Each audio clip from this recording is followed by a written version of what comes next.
Hi, this is Nony, and I'm making a commentary to go along with this first-person video of me playing a Protoss vs. Protoss match on the WCG map Gaia. Not sure who my opponent is for this game, just some random dude.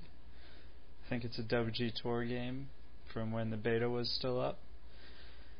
And I'm going to try to focus mainly on strategy, as is my custom, and just try to explain the decision-making process as this short game progresses. And I apologize if if you're looking at a bunch of useless actions. I think my APM for this game was around 350. And it did not need to be, but that's just how I feel comfortable playing, so sorry you have to look at all this crap. Anyway, there are a lot of things that I've already thought about in advance of the game. In particular, I already have a strategy picked out.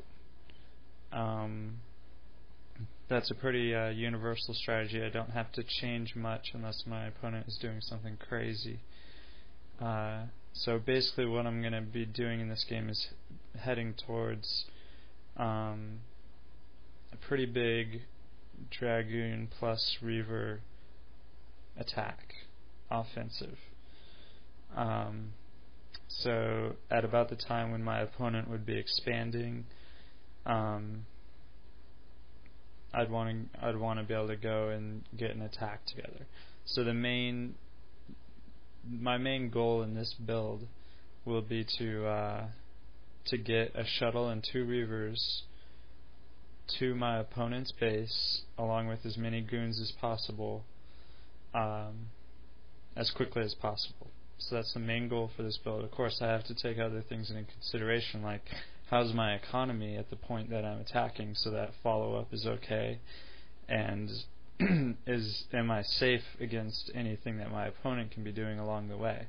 And it turns out I think the build that I'm going to do is very safe, but you don't really get to see any of the adjustments that I make, because my opponent's going to do a very standard thing. I don't need to make any adjustments at all. But maybe in another first-person video I can show a game where my opponent does something crazy and I show how I veer off from a standard build and adjust. But anyway, so this will be very straight up. So right now I've scouted him, and like I said, he's doing a pretty standard build. I've denied him scouting by getting my zealot in place, and that's always a nice comfort, because I don't have to be thinking about how he's adjusting his build based on what he scouts. I just know that he's blind, so I can just go along with my build and not worry about him having any extra info. You can see I snagged that probe. He's too slow there to save it, but I suggest once you get 2 zealots, you go ahead and put one on the ramp, send the other out to try to kill the probe, and if your opponent runs away, no big deal. Yeah, so right now you'll basically just be seeing the build progress. You can of course watch this this video over and over to get the exact build order, so I'm not going to be pointing out the exact build order, but do note that it is pretty precise, and that if you do it and mess it up early on, then it's probably going to be off for the rest of the game. So if you find yourself not being able to do it exactly, just watch the video more carefully and try again. Yeah, so basically the order is, the terms that I think of my build order in, is that I'm getting the 2 zealots, and then I'm getting a goon and goon range as quickly as possible, and then after that I get robotics as quickly as possible. But all along the way, I'm not cutting probes that much. I'm building probes a lot of the time, and the only time I'll cut a probe is when it's an intelligent cut. And so that's the basic idea. I need to get range early in case he does some kind of crazy rush, and I need to get robotics as fast as possible so that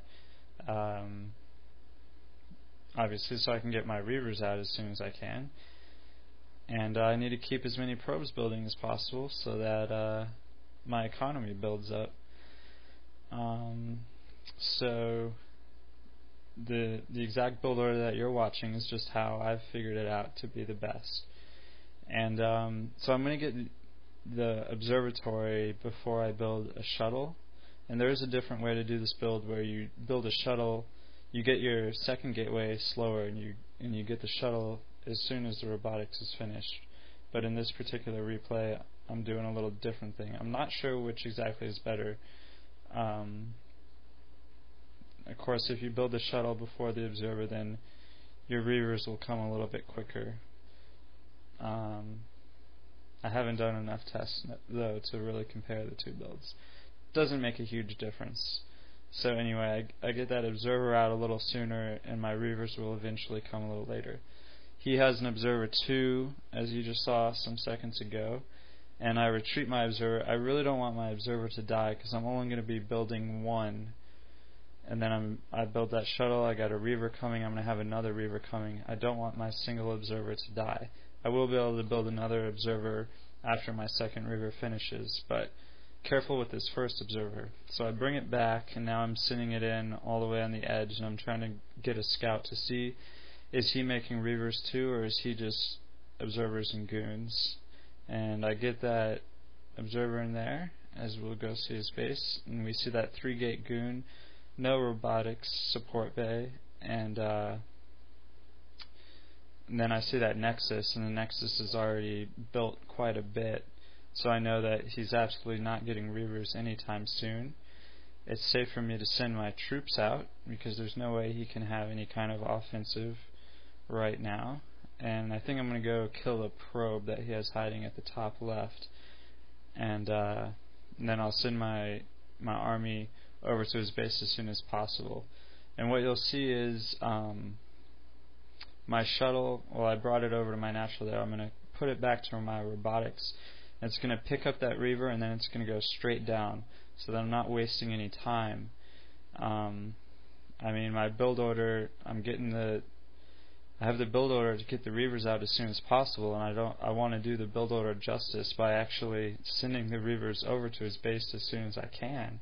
So that's how I have it set up. And with these positions, it's a very short ride through the air for the reaver to get there. And now, the positioning that I'm going to do with my troops is key here. You'll see where I land the reaver and how I move the goons in to protect it. And it makes this reaver siege, as I call it, very, very easy. Doesn't take much micro with these kind of positioning. So, you see how there's nothing he can do, really. My goons are protecting, the reavers are still getting off shots consistently, and without his reavers of his own, there's nothing he can do. And it's a pretty easy win with this build order. So, GG.